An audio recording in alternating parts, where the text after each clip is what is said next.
Hi everyone, thanks so much for listening to another episode of Dogman Encounters Radio. I'm Vic Cundiff and I'll be your host for the show. Before we bring on tonight's guest, if you've had a Dogman encounter and would like to speak with me about it, whether in private or on the show, please go to dogmanencounters.com and submit a report. I'd love to hear from you.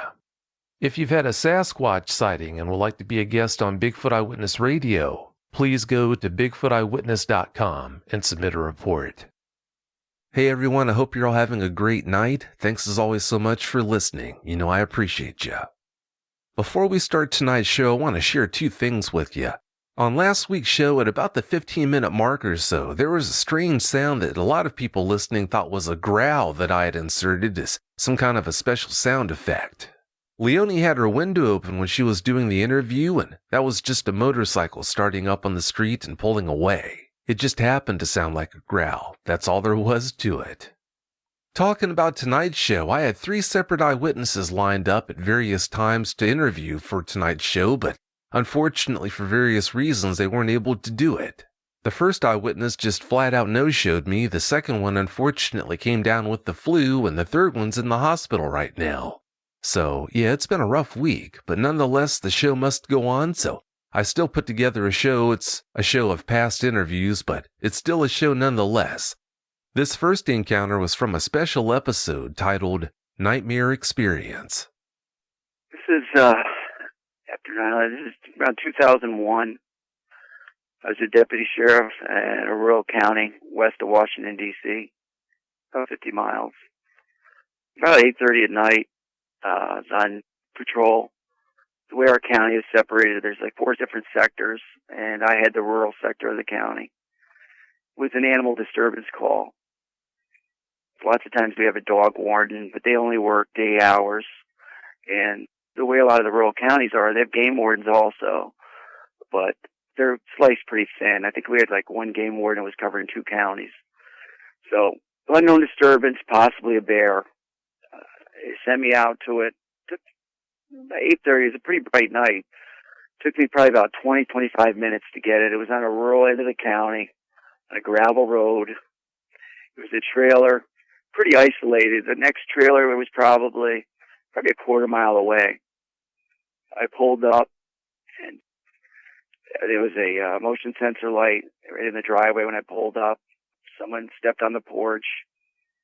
Gentleman, probably in his late 40s. Tattoos all over. He seemed like a very, very tough individual. He was very afraid. He let me know that probably 20-30 minutes ago and probably an hour and a half ago, they had something come on their porch. It was one of those little step-up porches, probably like 2 step-up porches to the trailer. And it was knocking on the door, banging on the door, and it was scratching along the trailer. It had this like vinyl metal kind of siding. You can see there was some scratches. They weren't anything real deep, but there were some horizontal and vertical scratches. He said he looked out the window. What he saw was something very big. He was very scared. He said it was dark. He said it didn't look like a bear. And at that point, I said, do me a favor. Who's here? Who's your closest neighbor? If you had any problems with anybody, if you have weapons in the house, if you have dogs, keep everybody in the house. Don't come out. Don't go pointing weapons. Wait till I come back and I'll knock on the door. And if there's any problem getting a hold of you, I'll have my dispatcher call. So keep your line clear. So basically, I already had my gun. I had a Remington 870. If I figured it was a bear, I was going to be safe about it. So the way his trailer is, I started walking around it. I said, it wasn't a Kel light, like one of those metal lights. It was a plastic, rechargeable light we carried in our cruisers. And I'm starting to look around the trailer. It's 8:30 night. It's pretty clear. The moon's out. Don't hear, don't see anything. But what's really weird is I don't hear anything, which was kind of spooky in itself. So I start walking around towards the front of his trailer. His trailer is parallel to a wooded area, a wood line that goes, I would say maybe not quite a quarter of a mile, but a good distance out. But it's about 50 minutes from the wood line. I hear a crunching noise. I flash my light over to the woods. I don't see anything at all. I continue to hear the crunching noise. All of a sudden, I see something. It's large and it's black.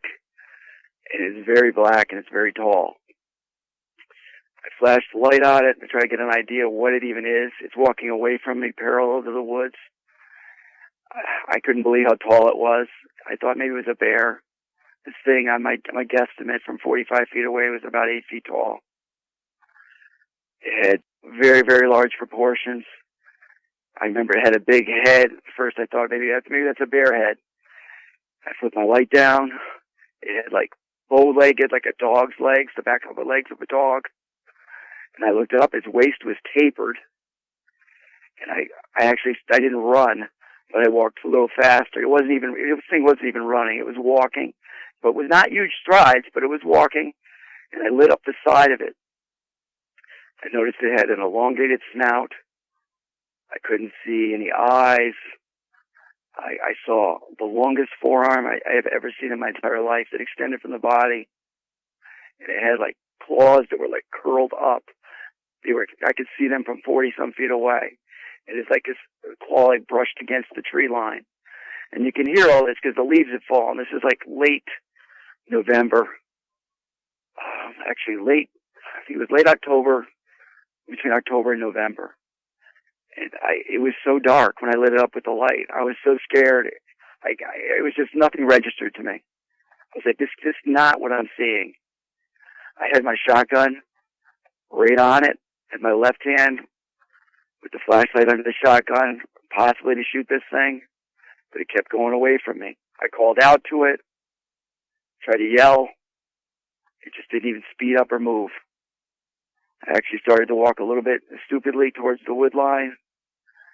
I dropped the light off it for a second. I didn't see it. And I made the biggest mistake of walking into the wood line, maybe 2-3 feet into the wood line. I just looked up, looked around, nothing. I heard some loud noise, like running, and that's all I heard. I got out of the wood line, and I'm not ashamed to say I ran backwards out of the wood line. I went over between the house and the wood line and tried to catch my breath. I was trying to take 2 and 2 together, what I saw. I was shaking. I decided what I was going to tell this guy. I went up to his trailer. I knocked on the door. Didn't even need to knock on the door. He opened it right up. He goes, "Did you see it?" I said, "I heard something. It's probably just a bear. It was leaving. Best thing you can do is keep your animals inside. Don't come out the rest of the night. I'm going to notify the game wardens. And I'll also notify our animal control. I left the shift coming on, aware of the situation." I didn't see it, but I heard it. So obviously it's probably just a bear, but it was going away from your property. He had it wasn't a bait pile or anything like that, but he had an area with some garbage and stuff into the yard. And I told him in the future you might want to clean that up so they didn't attract other animals. So I told my dispatcher I didn't, know what to say. I'm not going to say it's a deer. I'm not going to say it's a bear. I said it's GOA, which basically means going on arrival. Put my gun back in the vehicle. At that time, we put him in the trunk. I sat in the car, and I shook. And I felt really nauseous. And I just got out of there. I remember leaving. And I can't even describe it. Like I said, I've been through critical incidences where I've almost been killed before, and I've never, ever felt fear like that. It's nothing you could even describe. It goes right through you. I don't know. This thing didn't even act like it didn't even look at me. It never turned its head. What I do remember, it was extremely dark, like almost absorbing. Our flashlights at the time were not very bright, like the lights nowadays. But I remember I noticed one ear sticking up. I couldn't get the other side of the face, and I knew it had a snout. And it was a long snout, without exaggeration, between probably 6 and 8 inches long. I noticed the forearms were the things that took it away from me. They were just inappropriately long. and it had turned up claws the way it was walking. His claws, and it actually brushed against the tree. That's the one thing I'll never forget as long as I live, because it was walking probably maybe a foot inside the wood line, but it was like it knew what it was doing, provoking fear, and it just like brushed it right against the tree line, right against the tree as it was going. It had it tapered back like a V, like its lats muscles. Anybody in bodybuilding knows it. They call them lat muscles. Always tapered to like a pretty thin waist. It was all black. It didn't seem blotchy at all to me. It seemed pretty uniformed in color from what I saw. And its legs, I only initially saw the legs, and they appeared to be like a dog's legs would be. The one other thing I did do that I left out is when I did go in the woods, I did like look there. I'm not a trapper, but a hunter myself. That I didn't see, the ground was pretty stiff. I didn't see any markings or footprints, claw marks, or anything like that. So that pretty much ended my encounter. I think I actually got off work early that night. I think I put into to the sergeant to get off early. And that's the actual encounter. Episode 130. There was a September, I believe it was the 17th. It was on a Saturday. Beautiful day. I woke up and I wasn't feeling too good. I've been suffering from post-traumatic stress disorder here. Kind of got a little worse. Things just started closing in. I'm just going to go up to the mountains, just go hiking. It's a place right off the Appalachian Trail called the Nick Patch. All it is, it's just a little flat place right there, and you're surrounded by mountains. It's got a little rocky outcrop, and I decided to just hike up there. It's 5-6 miles right off of Highway 91 there. I grabbed my plate carrier, which is, if anybody's ever been in the military, you know what those are. You've got your magazine holsters and stuff like that. The only thing I took was my knife. I tried to stay in shape, and believe you, that plate carrier, that thing weighs quite a bit. So I just decided, just to get up and get away.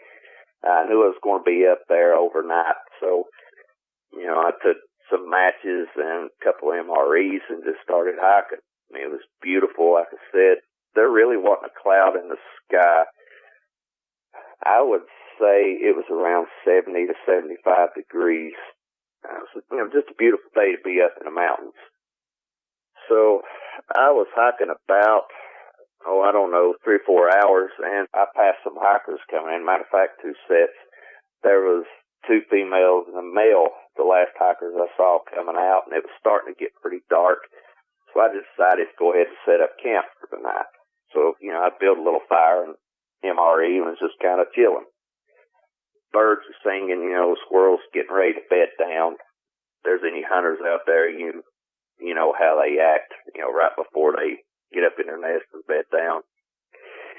It wasn't, maybe an hour and a half after I ate that just all of a sudden everything just got real quiet. It could have been my imagination, but I swear the wind stopped blowing. And I heard a couple of twigs break, and I was okay, it could be some deadfall falling off some of the hickory trees that was around me. But then I heard a real heavy snap. And so I immediately put my back to the fire to try to get my night vision back, kind of get my eyes settled back on the darkness. And I'd say it wasn't 2 or 3 minutes after that, this thing the smell is what really hit me at first. It had a strong smell of cedar, and I knew there wasn't really too many cedar trees around where I was at, so immediately that kicked in that, something's not right. But then just the smell of wet dog really hit strong. And then just literally out of nowhere, this thing came at me. The first time it came, it stopped as soon as I drew my knife. I looked down, and I swear I believe it knew exactly what a knife was. I rolled up on the balls of my feet to get a good stance to where I could move, kind of like a linebacker does. That's the first thing they teach us in special forces when it comes to knife fighting. I thought it was a bear at first, but when it stood up, I knew something wasn't right. It didn't have the back legs of a bear. And when I got a real good look at the head, I tell you, I almost passed out. It scared the hell out of me. This thing had a head like a wolf, the hind legs of a dog. Then is when I started noticing the hands. They had like raccoon hands with, I would say, 1.5 to 2 inch claws, maybe. But as soon as I drew my bolo knife, which is this little Filipino-style fighting knife, it backed up on 2 legs and stayed in the shadows, and it just let out a growl that felt like it was going through my soul. I've never heard anything like that before in my life, and I just felt like I was surrounded by pure evil. It scared me bad. I'm not one to get, easily frightened. I mean, every operation I was on, I was always scared, but never on the verge of losing control like I was here. I mean, it was an extremely scary situation, and it was definitely life-threatening. I believe this thing come out to kill me. There's not a doubt in my mind. But the intelligence of this thing, which is absolutely off the charts, it would use noise and light discipline. How it would try to come in and outflank me. I would be looking in one direction, and you really couldn't hear it until it come out and charged me again. I mean, this thing charged me on and off through the night. It's really terrifying. I mean, I'm starting to get chills thinking about it now, especially just having a knife. I would have felt a little better if I had a handgun with me, but not a lot. I mean, this thing really took a lot out of me. It's really that frightening because I've never seen anything like this before. But after a few times of it charging, it knew that I wasn't going to be too easy a prey, I don't think. It's kind of why it hung back in the thicket and used kind of some huge rock formations that's up there, natural rock formations. You'd see it every now and then get on top of that, sit there and look. And it did this, I want to say, for at least a couple hours. It would move in, it would move to the side, and then try to come at me again. Now, the closest it got, I'm wanting to say maybe 15 to 20 meters, which is way too close for me. Like I said, I've never experienced anything like this. I've never heard of anything like this. I've used to watch werewolf movies as a kid, but I always thought it was just a bunch of bunk. I've never really believed in anything like that before. So it's definitely an eye-opening experience. I went through this for at least 3 or 4 hours. It didn't charge constantly. It would sit back and wait for 15 or 20 minutes or longer to see if I would kind of lax in my posture. That way it could get in and take advantage of me either falling asleep or just kind of getting in that trance mode where you're just so physically and mentally wore out. And I believe that's what it was trying to do, which tells me that these things are highly intelligent and an alpha predator. There's nothing like it anywhere in the woods around here that I know of. Extremely, extremely dangerous. Finally, I want to say it is around, I didn't have a watch on me, Vic, so I'm sorry, I can't really tell you exact time. It had to have been well over 5 o'clock when the sun finally started to come up the first lights of day. And I think that's when it kind of I didn't know it had left until it started getting light. And I knew, that it wasn't anywhere close. And that's why I started egressing the area just to get out of there. And, I made sure the fire was out so it wouldn't catch mountains on fire, and then egressed out of that area. And those were the longest 5 miles I've ever walked in my life. Because, it was still a little dark to where, there were still shadows, especially in those thickets, and I was just waiting for this thing to come out on me and wind up being a 411 case. So, the grace of God, I finally got out of there and came back home. Episode 171. Well, my wife was going to take my son and daughter to go visit my sister-in-law, and she knew that I was going to be bored if I went with her, so she suggested that I go out with one of my buddies and do something so I can get out of the house and have some fun. So I contacted my friend Ron, who was also a retired policeman, and I asked him, I said, hey, do you want to go camping and hiking? He goes, yeah, sure. So we loaded up the trucks and we went into the Santa Cruz Mountains, where Ron had the knowledge of the area, and he also knew a good place to set up camp. So we went up in there and parked and unloaded our gear and stuff and set up camp. Ron said that there was a pond that was east of the location where we were. And he said that wildlife used to go there all the time, and they used to go there to drink. So it'd be a good place to view some wildlife. So I said, okay, I'm going to go hike up the trail and see what I could see. So I got my binoculars and I started hiking up the trail from the campground. And as I was getting close, I was hiking eastbound on the trail. And I was getting close to the lake, but then before I got there, I noticed that there was a meadow down below where I was hiking. And I noticed a movement in the meadow. And I said, oh, this is interesting. And this is between 5 and 6 o'clock in the evening. It started to get dusk. I took my binoculars out and I looked down in the meadow and I saw a large mule deer that had been taken down by 2 wolves. And these were very large wolves. And as I'm looking at this, the binoculars, it hit me, and I thought, wait a minute. There's no wolves in California. There haven't been timber wolves in California for decades. The only wolves in California that are still here are the Mexican red wolf that's down in San Diego County, and that's seen very rarely. But there they were, 2 large black wolves eating on this deer carcass. And I said, well, I'm going to get closer and try to get a better look at these. So I started going further up the trail and saw this large pine tree that I thought would be a good advantage to watch them. And I got behind the pine tree, and as I did so, I stepped on a branch and it went crack. And it alerted the creatures down in the meadow because they brought their heads up and they're looking around. And I said, oh, crap, so all of a sudden, to my horror, one of them actually stood up on his hind legs. I almost crapped right there. It was huge. It was about 7 feet tall, and both of the creatures were covered in black, silver-tipped hair all over the bodies.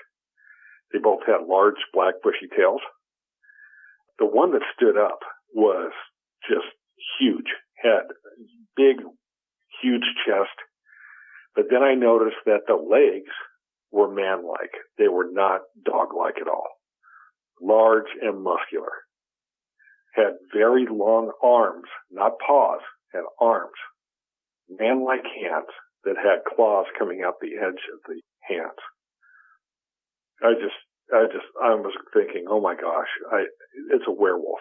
That's the only thing that came to mind that registered at the time. It was sniffing the air, trying to, I think, locate where I was. And it was growling. I could hear it growl.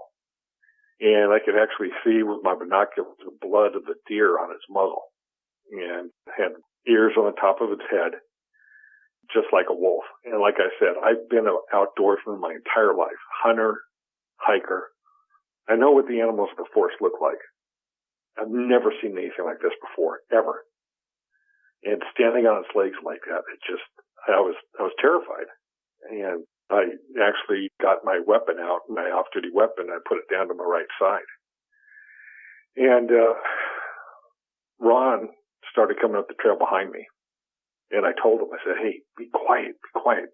Get your binoculars out and look down in there and tell me what you see. So he got up to my location, and he took his binoculars out, and he looked down in there, and he said, what the is that? I said, what do you think that is? I said, that's a couple of werewolves. I said, they took down that deer buck, and they were eating it when I came up on them. And all of a sudden, as we're talking, the creature took 2 steps toward us. And I said, oh, crap. That's when I knew that it had honed in on us, and it was actually looking at me and Ron. And I told Ron, I said, get your gun out. I said, put it down to your side. And Ron did that.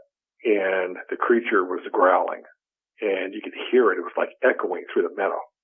The other creature never got up. It just continued to eat on the deer carcass, but it would lift its head up once in a while to see what was going on. And I guess it was just extra hungry and didn't take an interest in us since the other one was. And then when he did that, when he took 2 steps toward us, we got in a ready position to open fire if he came any closer to us. And I actually told Ron, if he takes 1 more step towards us, we're going to light him up. And Ron said, okay. So we're out there and we've got our guns pointed directly at it, and it's staring directly at us. And the anger and the hate in this creature's eyes, you could just feel it. Okay. And I'm scared. Okay, I'm not scared of much, but I'm scared. The back of my neck and the hairs on my arms are just standing straight up.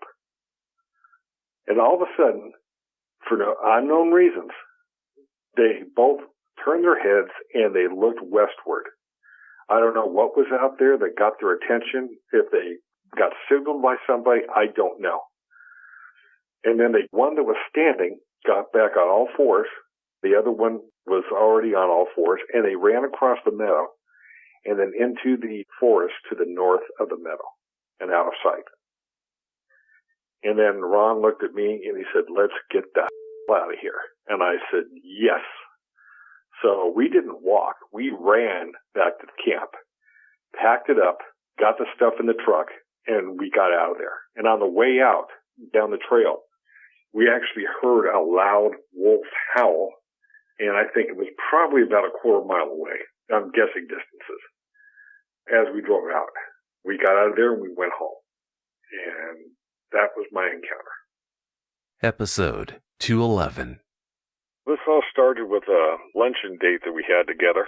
And that's when I found out that the girls wanted to go to Devil's Punch Bowl for the photography, because they both have, in their retirement, they've done photography since then. And they're really interested. It's a hobby for them. So they said they were going to go up there, and I tried to talk them out of it. I said, no, I don't think you got to go up there. It's got a bad reputation, and any place named after that, it's not going to be a good area to go to. And they just kind of like back and forth with me, and then I said, okay, if you're going to go up there, I'm going with you. I'm going to be there for like your protection. And they kind of laughed and chuckled, and they said, well, oh, you're going to protect us. And, you know, they were trying to make a joke of it. But I said, I'm serious. And they looked at my face and they could tell I was serious. So they kind of quieted down. And they said, okay, you're welcome to come, you know. And I said, okay. So we went ahead and made plans on the date, which was Friday the 13th, which, oh man, I wish I had never stepped out the door that day. I forgot it was Friday the 13th. We drove up there, all 3 of us plus Rex, and we went out there and we were hiking the trails in the park. And you have to picture that this is an area that has large sandstone outcroppings in the earth. It's got canyons, it's got mesas, and it also has water, spring water. And it's a beautiful area. It is. It's a beautiful area, but it's just got that bad reputation. And we were hiking. We were out there hiking for hours. And during the hiking, the girls were taking pictures, and I was just basically standing by and taking in the scenery. And about 5 o'clock, it was starting to get dusk. Something happened that just brought it to my attention. Everything got quiet, and I mean quiet. You couldn't hear the bugs. You couldn't hear the birds. You couldn't hear any animals. You couldn't hear nothing. All you could hear was the wind, and that was it. And I stopped as we were hiking. We were going eastbound, and I said, hey, something's not right. And I told Michelle and Patty, I said, do you hear that? And they stopped and they listened. They hear what? And I said, that's the point. You can't hear anything. It's too quiet. Something's wrong. I think we need to go. And they looked at me and they could tell I was serious. And they said, okay, we're ready to go. We can go. So during this time, Rex is acting strange. He is growling. And I can't see what he's growling at because there's nothing around. He's just growling. And Patty's going, you know, knock it off, Rex, stop. And he's just, you know, he'll stop for a while, and all of a sudden he started up again. And then as we were getting ready to go back to the truck, Patty looked up at the mesa that we were below, because we were below in the canyon. The mesa was above us. And she goes, what's that up there? And I looked, and Michelle looked, and it looked like that avatar that you have on your Dogman Encounters, where the dogman is squatting down, that's exactly what this thing looked like. And I said, oh, crap. And I got my binoculars out. I got a set of Army binoculars, which are some of the best in the world. And I got up there and I looked, and I'm going to describe it from head to toe. The thing had a wolf head. There's no other way to describe it. It had a wolf's head on it. And the coloring of the fur, or the hair, I should say, was beige, black, and white in some areas. It looked like a coyote coloring, basically. But it was way, way bigger. And it was scanning the horizon. And it hadn't looked at us yet. And with the sun setting in the west, it was hitting it in the face, and you could see the amber eyes. And I'm going, oh, geez. I said, I know what this is. And Patty's going, what is it? And Michelle's going, what is it? And I said, that's a dogman. And they're going, what's a dogman? And I said, let's just start backing away and start going back to the truck. I'll explain on the way. So we're starting to walk back to the truck. And then it stood up. And I said, oh, geez. And the girls just took a collective gasp. And Rex is he's starting to growl louder now, and he's starting to bark.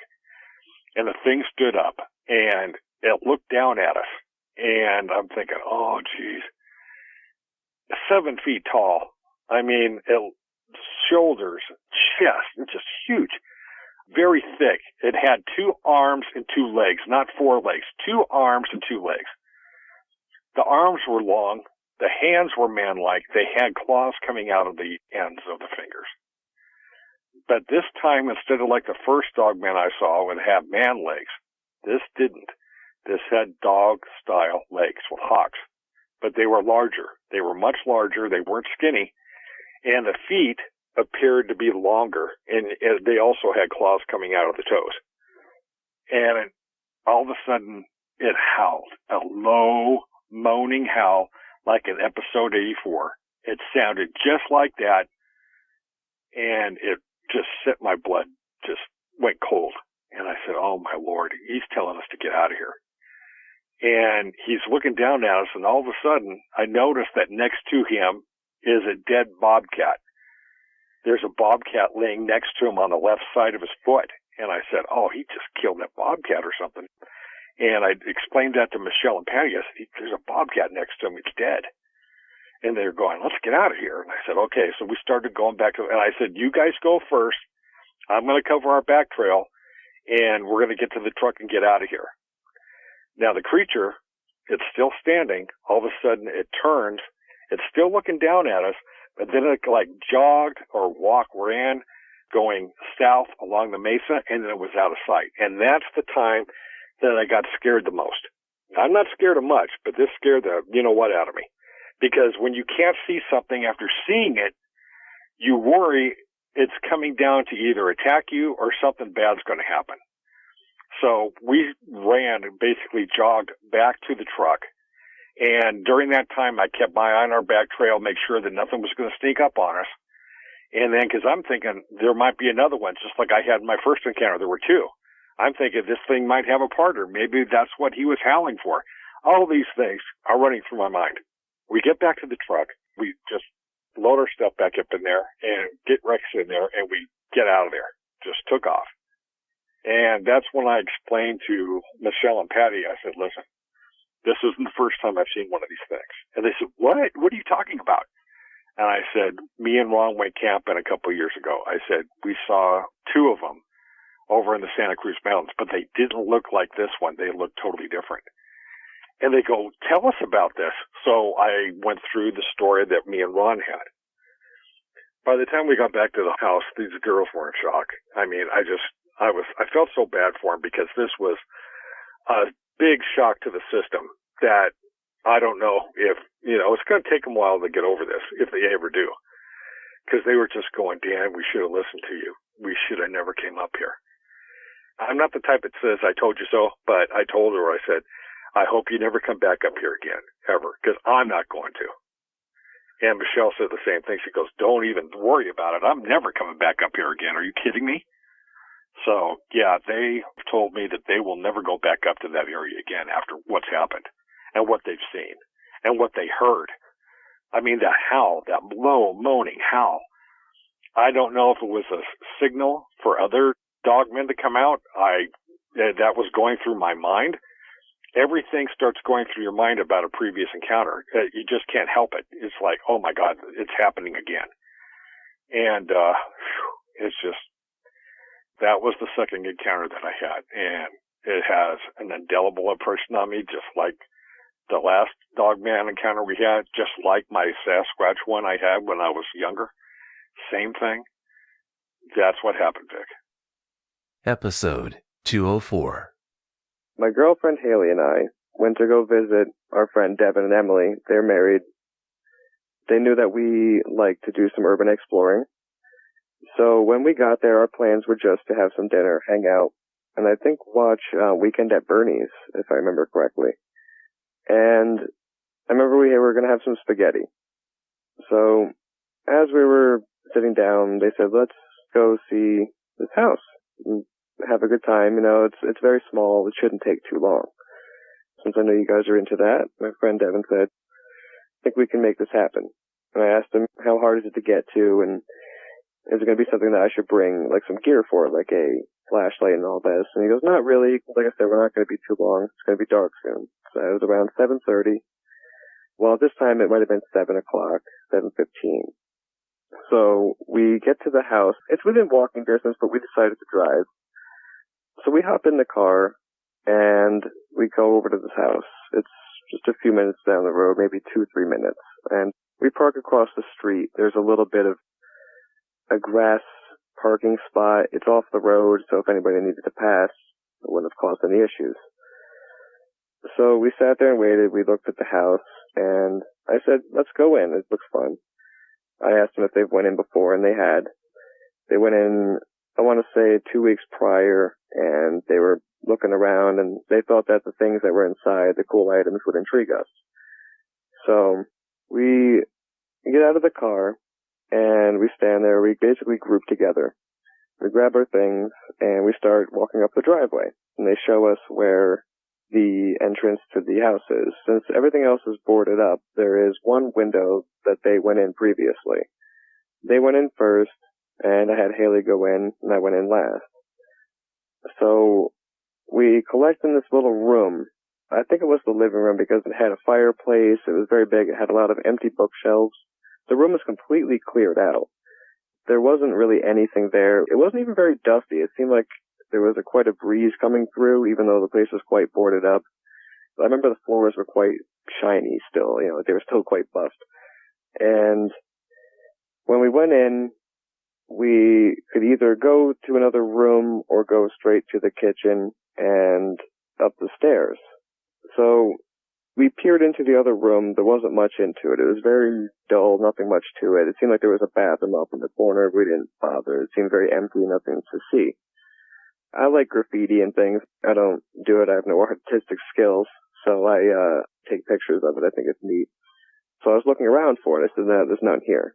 So I said, all right, well, let's go into the kitchen then. We move into the kitchen. This is the first floor, the basement, being below us. So we go into the kitchen, and below us, there's some holes in the floor. It looked like maybe some joists were missing underneath. They were quite large. We had to walk on the side and kind of like shimmy very carefully to get to the other side.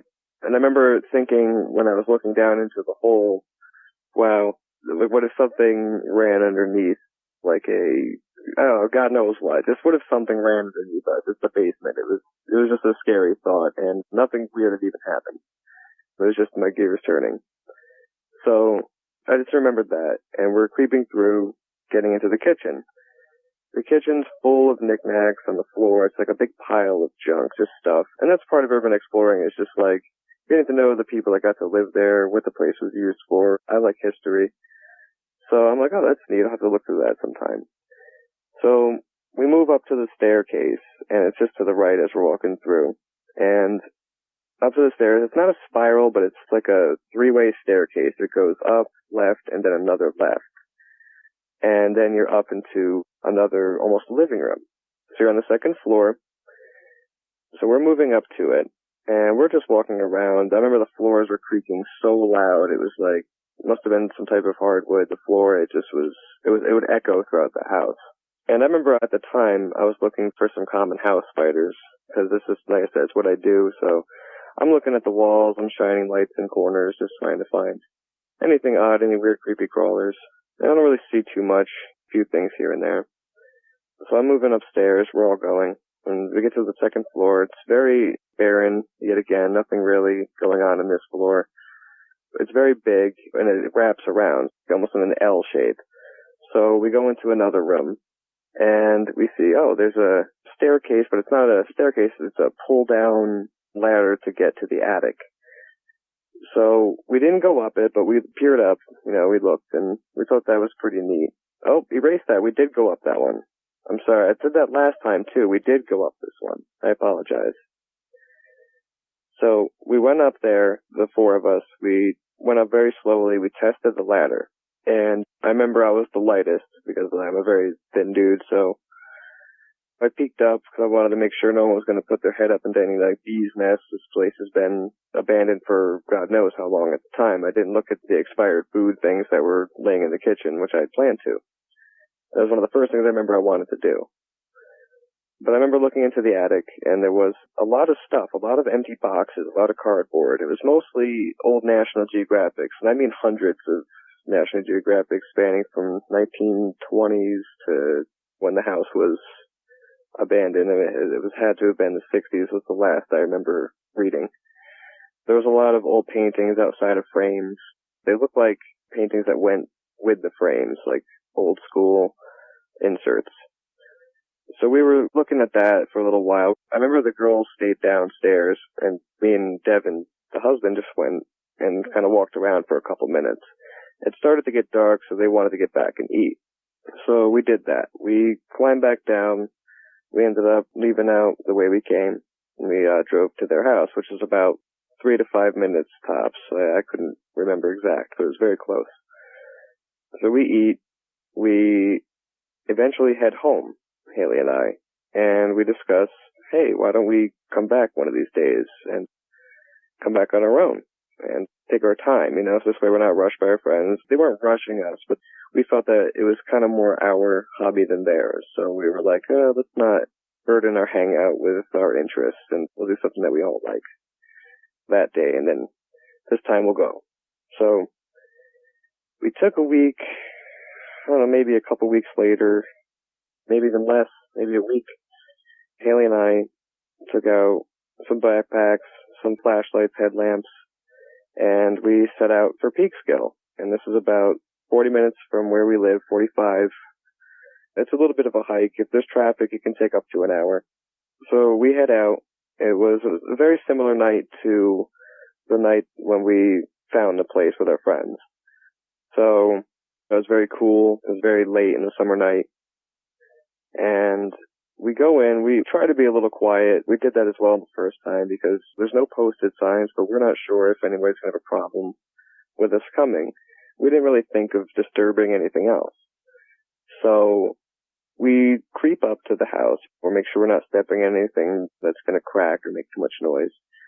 We climb into the window. The window's maybe 3 feet wide.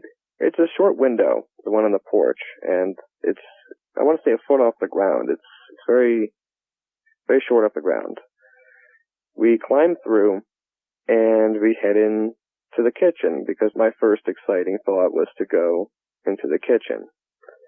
Because I remember all of the items on the floor. I remember wanting to look and just investigate. So Haley wanted to see the basement. Now go figure, Haley, she's a small girl. She's maybe 5'2", 95 pounds. She's a small girl. And she was all gung-ho, ready to check out the basement. So I'm like, okay, we know it has it because we saw the bottom floor. And it turned out to be in the kitchen. Well, we didn't at the time know this, thinking back. So I remember we climbed down, and going downstairs was a staircase that was actually right below the stairs that went to the second floor. That portion almost had like a triangular shape there. So all the stairs were kind of like centered into one spot of the house, essentially is what I'm saying. So when we went down into the cellar, I remember there were a couple floorboards missing as well for that. So we had to actually extend our legs very far to reach that bottom step. And when we get down there, It's a dirt floor. There's a lot of cabinets, a lot of empty shelving units all around the complete border of the basement, all the walls. There's one toolbox that had some drawers left in it. We ended up looking in it. It had a lot of dental tools. It had an extractor. It looked like little pliers that were basically rusted shut. It had one of the old hypodermic needles. It was like a very heavy, heavy steel. I wouldn't want that thing worked on me. There were teeth molds. There were dentures. It seemed like there was some real teeth, but I didn't want to touch them. And there were also some chemicals as well. Like there were nitroglycerin tablets. There was like film developing fluid, some really noxious stuff. But yeah, we didn't touch any of this junk. So we pretty much came to the realization this was probably a dentist, either retired or continued working at the time. And we always left it at that. We thought that was kind of neat. So, satisfied that we've seen all of the basement, Haley and I decided to move back upstairs into the kitchen where I wanted to hang out. So, when we get to the kitchen, there's a lot of old boxes of, old food items in the cabinets. It seemed to be pulled down, most likely by an animal, chewed open all over the place, but in cool condition. I go to a lot of antique flea markets, etc., and I always look at all the old stuff and I find it intriguing. So when I saw this stuff, I was seeing history and, to be honest, dollar signs, but I didn't take anything, as I mentioned, because one of the rules of urban exploration is don't take anything just in case if somebody owns the property. So I'm looking at it and just trying to enjoy myself. And I'm noticing a lot of the food items were expired in like 1972. Some of them were like 69, if I remember correctly. So that gives you a little idea of how long it's been abandoned, this house. So as I was enjoying looking at all the old dates and expirations and just interesting things, just taking it all in, I noticed there was another cabinet that had a lot of Pyrex beakers and colanders, I believe they're called. They're graduated. They had like a lot of marks, little notches, and measured milliliters to my memory. And I just found that kind of interesting. I'm like, this is something that you'd find in a dentist's house. And I laughed to myself. I found a lot of neat things like that. And on the floor, there were a lot of knickknacks. There were a lot of Disney porcelain dolls, very small, 3 inches. I couldn't find a date. I was looking on my phone, and I remember I was looking on eBay, Google, just trying to even figure out what these things are. And I couldn't really find anything that made quite a match. I know it's random, but I remember being very interested in that. And this time around, I also remember I had a couple of vials in my back pocket that I was catching insects with, and this time they were pretty empty. I was more interested in the things that I was finding. I had other incentive, other motives. Whereas the first time when we visited, I had like a whole pocket full of bugs. I know it sounds weird. So, when we were crouched down, we were surrounded by cabinets. From ceiling to floor are cabinets, and to the back of us, the back of me, rather, is the staircase. And it was in front of Haley, so we were facing each other, crouched in front of this massive pile. And this pile had, like, favorable things. I always found that odd. It's like somebody put it there, It's like somebody collected all the cool things in the house and just put it in this pile. So, tracking back, I'll explain the layout of this kitchen. So, on the kitchen, it's one of the interior rooms. So, on the outside of the kitchen, there's the wraparound porch and then the woods. And the kitchen's on the back side of the house. So, when you look out the window, if you're washing your dishes in the sink there's the window against the wall, and there's the backyard. So you can see all like the wreaths, all the wood, it's all grown in at this point. I'm sure there was probably a garden there or something. And around that sink, more cabinets to the floor and to the ceiling. So we're on the floor below the sink, close to against the wall. And that's where all this stuff is. And we're crouched and we're just rummaging through it. We're being kind of quiet, Haley and I, but we're making a little bit of noise. We're talking a little bit. We're like, ooh, look at this one. This is pretty cool. What is this one from? Discussing and rummaging through some items and making some noise. So something could have hurt us. We noticed it was quiet this time. The first time there was a lot of insects. There were even rats going upstairs. Something like that, like a rat or a squirrel. There was something in the walls, something above. very small, like little pitter-patter. We heard things like that. This time, you couldn't hear a cricket chirp. You couldn't hear the frogs. It was right near a swamp. We couldn't find the swamp. We didn't go look for it, but we didn't see it in the yard when we were walking around. But there were frogs the first time that we went to go visit, and I was actively looking for them because I know the species from the sounds that they make. So I was very excited from what I heard, and I went to go look for it. Usually at nighttime, they're on porches, on banisters, etc. So I was looking. But the second time, this visit, though, in particular, we didn't hear any of these frogs. And you have to normally hear them to find them. That's kind of the trick. It got very quiet. And at this point, we didn't hear anything. And we did start to hear something. It was a very subtle thump at first. And it was on the porch, on the opposite corner. Where we heard it, it was towards the front, with kind of where we came in a way, but on the opposite side, but in the front. So we hear this thump. It's getting a little louder. Thump, thump, thump, thump. And it's coming closer. And it sounds like it's in 2s and 3s. And they're very big. Very, very big. It doesn't sound like something fell. It doesn't sound like a raccoon. Anything like that. But we kept our composure because in the woods, in abandoned houses, you can hear all kinds of things. And your mind can really take you places, the things where they aren't. So we're just going along, trying to be a little quieter. And then it comes closer and closer. And now it sounds like it's about 15 feet away. And we knew at that point to be very quiet. So we're looking at each other. At this point, we're not terrified, but we're a little freaked out. Then it starts coming a lot closer, and the thumps are much bigger, and this thing sounds huge at this point. And at the time, we can't tell if it's tall, how big it is, exactly, if it's standing up on 2 legs, but it did not sound like it was walking on 4. So we're being as quiet as we can. It comes closer, and it sounds like it's pushing its nose or face right into the corner of the wall where we are, right where we're sitting. So we're maybe 2 feet away from this animal, 3 feet between like the sink and the wall, and then the porch there where it's standing. And it starts growling very angrily. And it's like a very low at first.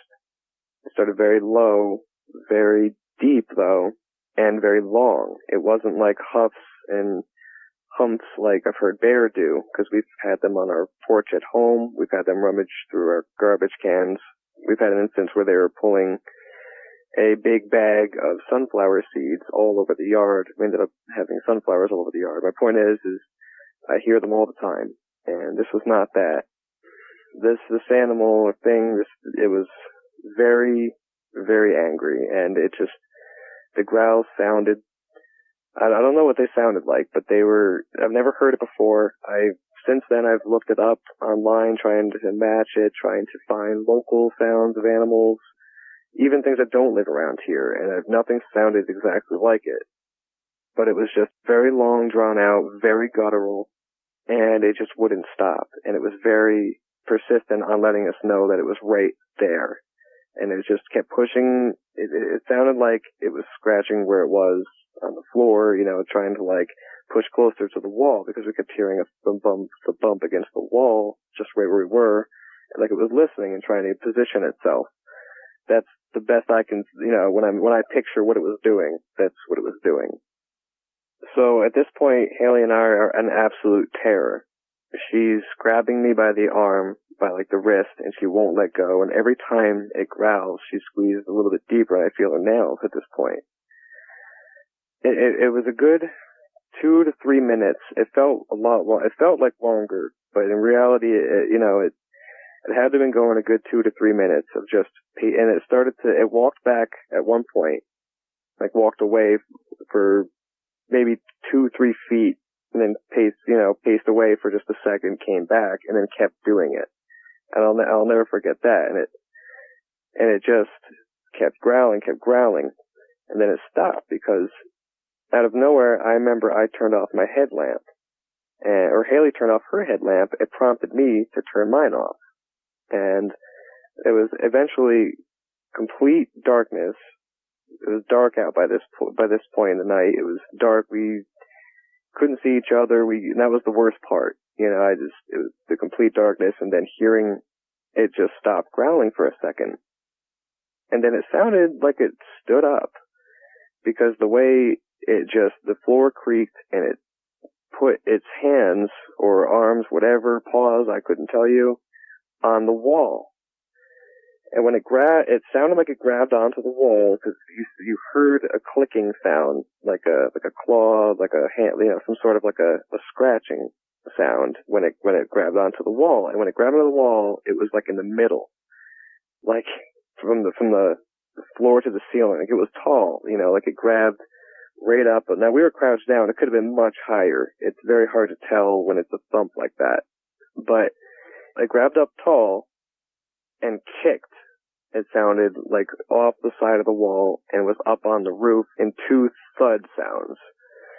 And the roof, it has a slight awning where you can get onto the second story, and then there's a window that was open. We obviously didn't know about it until after, and we couldn't get to it. So, you know, that had no relevance to us at the time. And we're sitting there going, oh my God, this thing just kicked off the wall and is up into the second floor. And it went ba-doom, ba-doom. And it made it sounded like it pulled itself into the window, because this dragging sound that it sounded like it pulled boards, not like pulled them, but it made this like vibration sound where it like, you know, I don't know how to explain it. It like pulled it sounded like it pulled itself through. And because it wasn't just a 2 thumps where it went up the wall. And this house was very tall, mind you. The ceiling was like an 8-foot ceiling. It wasn't like the doorways were narrow and tall, and not as tall, but the ceilings were very tall. So, I mean, there had to be a large animal or something to be able to scale that type of distance and vertically. And it sounded very heavy. It really kicked off the wall. And when it landed in the second floor, when it got up to the second floor, it started with a big thud again, and it started to run. And I mean run. It didn't jog, it didn't hop, it didn't gallop. This thing was bum, bum, bum, bum, bum, bum, ran, just like a person, right to the staircase where we had to leave. And now the staircase was right near the exit. Like we had to go past it, and then right to the living room window. So we're terrified. So it's behind me, and then there's the window. You know, it's like, and it's right above us. It didn't, you know, it didn't have far to go at all. And I remember I remember not thinking and just grabbing Haley, grabbing her by the arm, grabbing her by like the back of the shoulder, like under the armpit, and just lifting her up with me. I'm not even a very strong guy. And I lifted her up as I stood up. It was like, I don't even know how I stood up without using my arms. And I remember running across that little gap and over into that window, and there's the staircase. So I remember grabbing her, running through. I basically grabbed her by the back of the belt loop and tossed her out the open window. And she landed on like her shoulder, did almost like a little roll, you know, so she landed fine. And I remember kind of doing like a little hop out myself. And I remember running off the porch. I remember the boards were so old and like hollow that they were like bouncing us off, you know. I just remember we were just hauling. We were running. When we start to run down the driveway, Haley doesn't stop. She refuses to stop. I'm glad she did.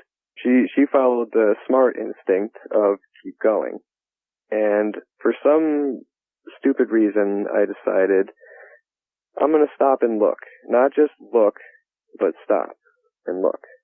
So in a dead stop, I'm running and just dead stop. I look behind me. And I'm halfway down the driveway, and she's continuing to the car. I look behind. And on the porch, I see this figure standing on the porch next to this trash can. It's an old metal round trash can. It's rusted. I don't think it has the lid anymore. He's standing there, and it's this big animal person. I don't know. All I know is I've never seen an animal stand up like a person does. And it's staring at me. It's not pursuing me. It's not growling at this point. It's not making any noise. But it's staring at me as if it was happy that we were gone. Or maybe it didn't want us there. But my point is, it seemed like it got its point across.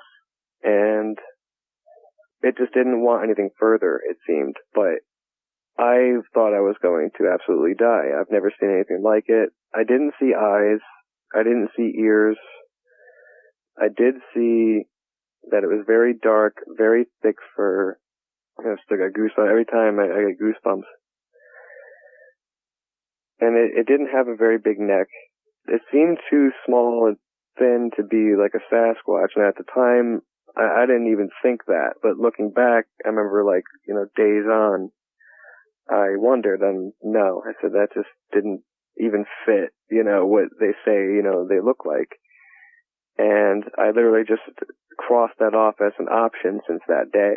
And, so we get to the car and I tell Haley, just get in the car, just get in the car, just get in the car.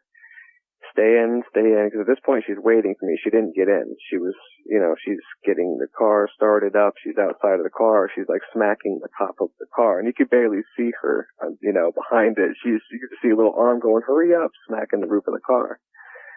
And I, as I get to the car, I hop in, slam the door, and she's like, all right, what was that? What was that? I told her, I don't know.